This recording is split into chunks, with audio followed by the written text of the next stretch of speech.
Hello and a very warm welcome back to the garden. It's the 1st of March and that means lots of sowing and lots of planting, and that's exactly what I'm going to be doing today. Today I'm going to show you the full process that I do for sowing seeds in modules. Now, growing undercover is fantastic because you can extend the season and you have that protection, so it's easier to look after your seedlings because cold weather is still very much about. Now, the first thing that you've got to consider when sowing in modules is what kind of module trays are we going to use.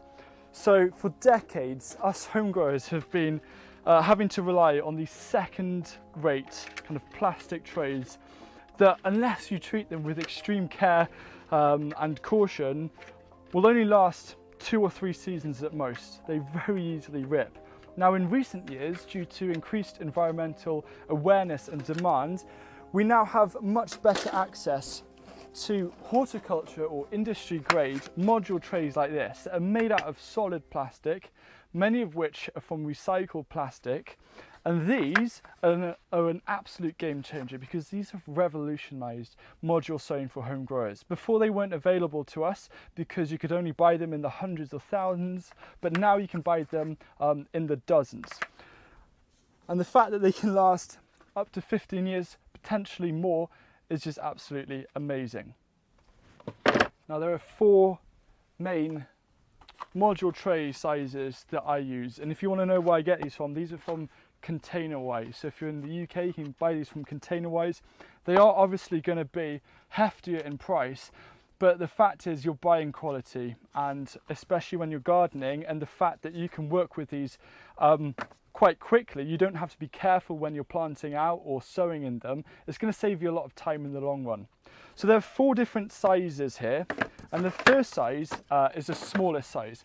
These are around 30 mil in width, and this is great for smaller seedlings such as spinach, lettuce, fennel, and perhaps things like flowers such as cosmos. And then the next size up that I love to use, this is around 42mm width. This is the one that I use the most. I find it to be the most versatile, whether it's your salads, even brassicas, root vegetables. This is absolutely a dream to work with, and I think I need to get more of these.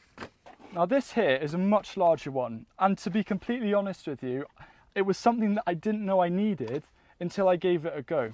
So this is around 75mm in width. So it's like the size of a standard pot. And the strength of this is if you have particular seedlings that you want to grow on that can't go out because perhaps there's not enough space, such as brassicas, you can either transplant them from this and put them on into these, or you can use this to start things like herb cuttings, and you can keep them in here for as long as you want, and you don't have to worry about them running out of nutrients and compost. And then the final one, which is absolutely brilliant, this is a deep-celled one that has replaced these root trainers. Root trainers are great, but unfortunately they only, for me, last around 5 seasons, even when I'm trying to be really careful. So this deep cell one is absolutely brilliant for starting plants that like deeper roots. For example, your broad beans. The next core part of module sowing is understanding what kind of medium you're going to be sowing your seeds into. And of course, that's going to be compost. Now, I honestly believe that the whole idea of sowing and compost has been overcomplicated over the last however many years. I'll tell you something. I only use homemade or multi-purpose compost. I don't buy any sort of kind of special seed starting mix, etc. I find it to be a little bit of a waste of money, and everything seems to be working well, from things like tomatoes and aubergines all the way through to lettuce. But I'll show you a few things that's actually going to help. So the first thing, which is the best if you have access to it, is actually loads of beautiful homemade compost. Now, this compost is made using the lazy composting method, so you can check out the video in the corner to find out more about that. All I do for using compost when sowing is to give it an extra few months. Whereas normal compost might be ready after 6 to 8 months, perhaps 12 on a particularly bad year, I'll give this at least 12 months, preferably just over a year, to properly break down. And the reason why I like it to properly break down is that it gives it a chance to have a lot of biology, it creates a good tilth, but one thing you might find is that you don't actually have that much homemade compost. So what you can do is you can actually dilute it. So you can have 2 handfuls of homemade compost and then add in a full handful of soil from the garden, from one of your raised beds, just to help the compost last a little bit longer. Now, if you find that your particular homemade compost is drying out too quickly, what you can do is on purpose make a load of leaf mould, or if you have a local woodland or forest nearby, get a little bit of leaf mould, and you can do the same. You can add 2 handfuls of compost to 1 handful of leaf mould, or even 1 handful of compost to 1 handful of leaf mould, mix it up, and then use that as a brilliant low cost and highly effective potting medium that isn't going to dry out too quickly. And we'll come on to tricks of stopping compost drying out towards the end of the video. Now, another thing you might want to do is to actually buy compost, and there's 2 that I would recommend. The first is the Soil Association approved organic compost, this Melcourt. This is really nice things to start off your seedlings in. Again, you can dilute this down with soil as well. And another great one to use is Dalefoot as well. Dalefoot is also organic. So if you're out of homemade compost, or you want to use your homemade compost for mulching the beds, then you can buy those. Just make sure that it's organic approved and you're good to go. Now, something you might be wondering is, do I need to sieve the compost? And I never bother. Even if I'm sowing really fine seeds, for example, lettuce, all I do is if I do see quite a big thing like that or that, I just pull it out. But chances are the compost has broken down so much, so you've got that lovely crumbly texture, you hardly need to pull anything out. I find sieving a little bit of a waste of time, and it doesn't happen in nature, so why do we need to do it in the garden?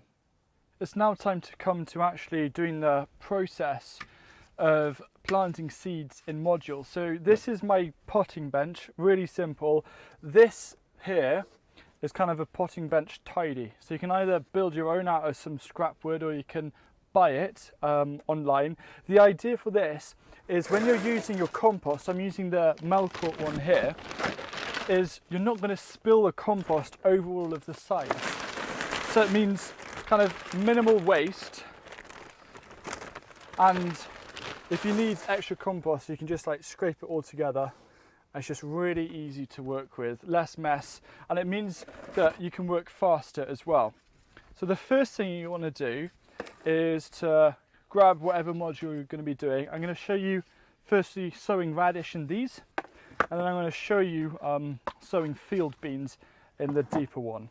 So the first stage, get it there, and then you just want to basically cover it with compost, so you basically can't see the tray underneath. And then gradually you're going to press down and away, so you can see that this is looking pretty good. Now there's another thing that I would like to do after this. I like to firm it in because it means it's easier to pull out the seedling with a firmer soil, and I can fit more in. So I just kind of go in with my fingers like that,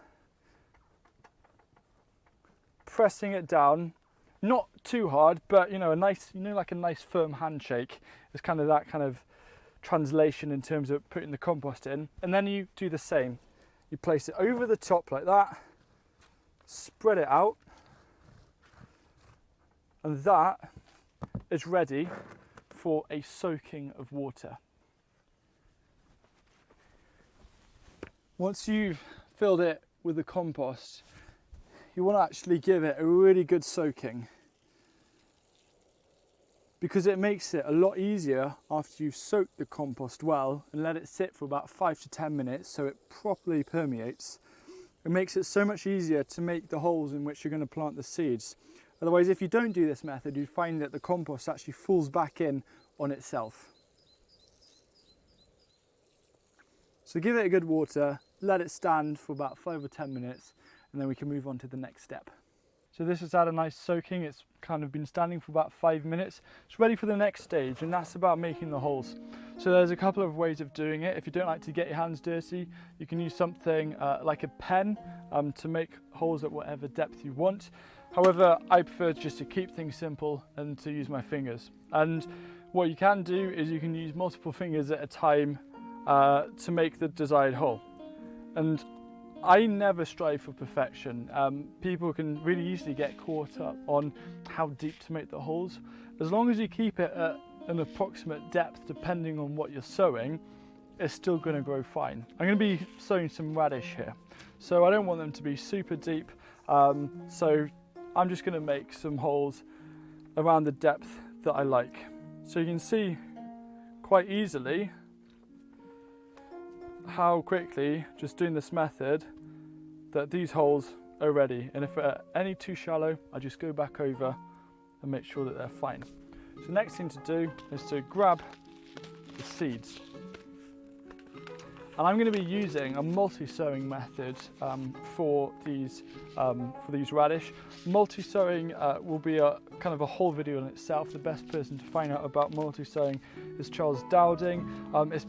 The method has been used for industrial horticulture for many years as a way of growing multiple plants in a single cell, so they can kind of grow apart from each other when you transplant them. So it means transplanting less and growing more. It's a real win-win. So you can do it for things such as radish. You can also do it for a lot of your root veg.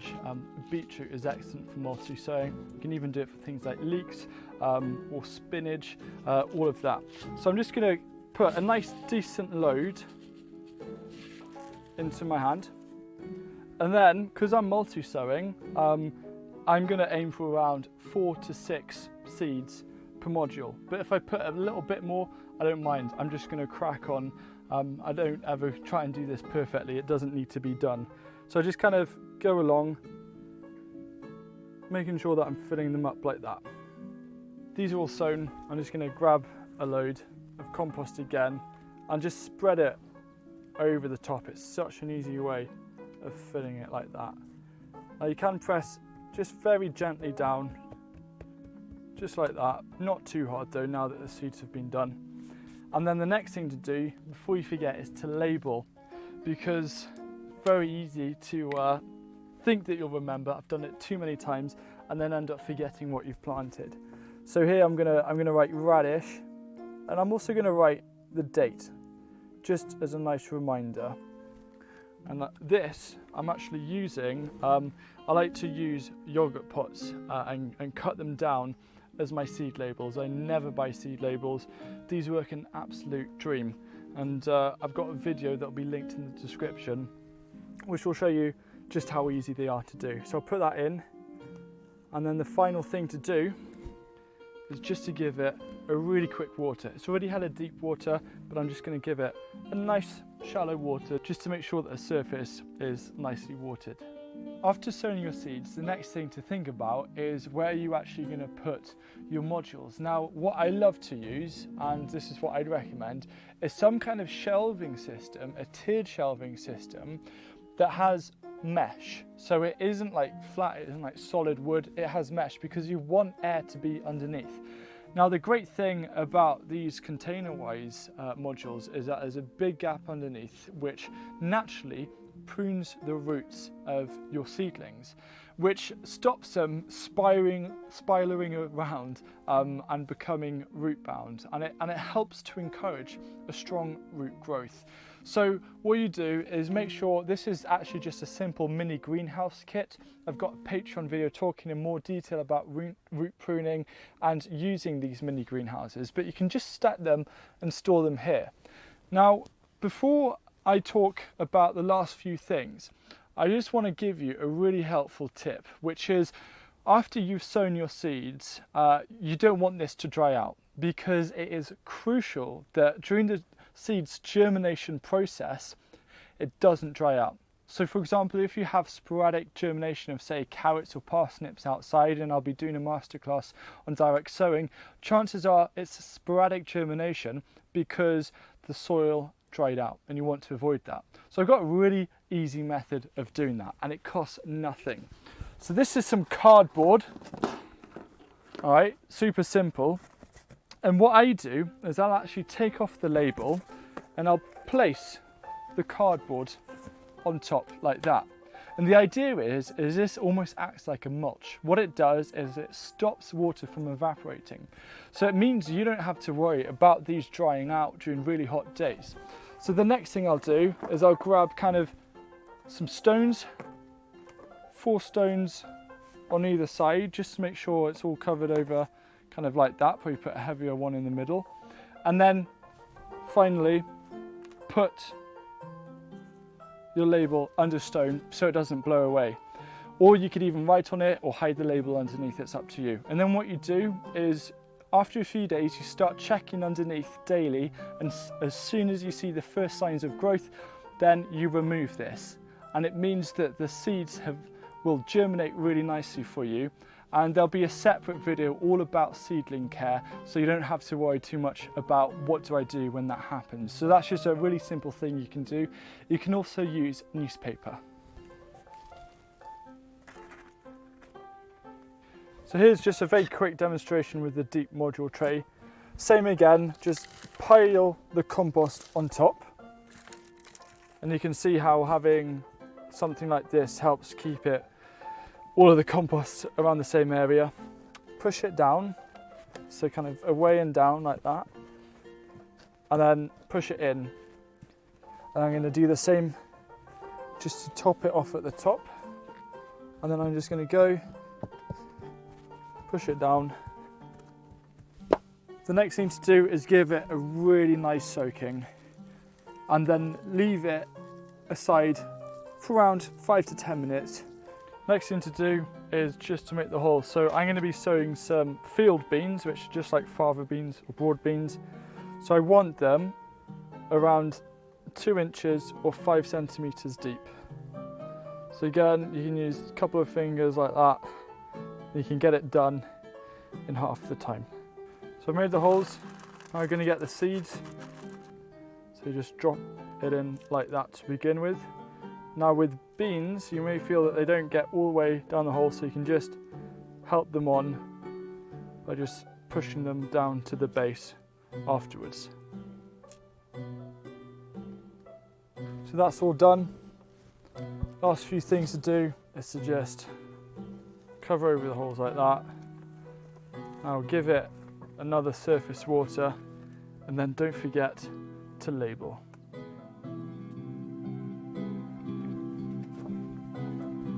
So that's basically the basics to module sowing and how simple it is as a process. There really isn't actually that much to it. I think a lot of things get overcomplicated, so I just thought I'd show you a really simple method to doing it.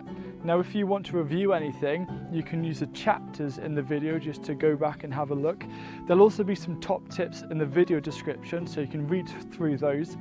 And just to let you know, this is the first start in the series of just kind of basic sowing and growing things, but in terms of more masterclasses. So just trying to get into as much detail as needed. I'm not trying to put too much information on you in one go. Instead, I'm going to spread it out over a series of videos. So for example, ones that are coming up are going to be seedling care, so how to look after your seedlings, transplanting, direct sowing, things like that, just to really help you as the season progresses. So I look forward to seeing you again soon, and happy growing on this beautiful start to this new growing season.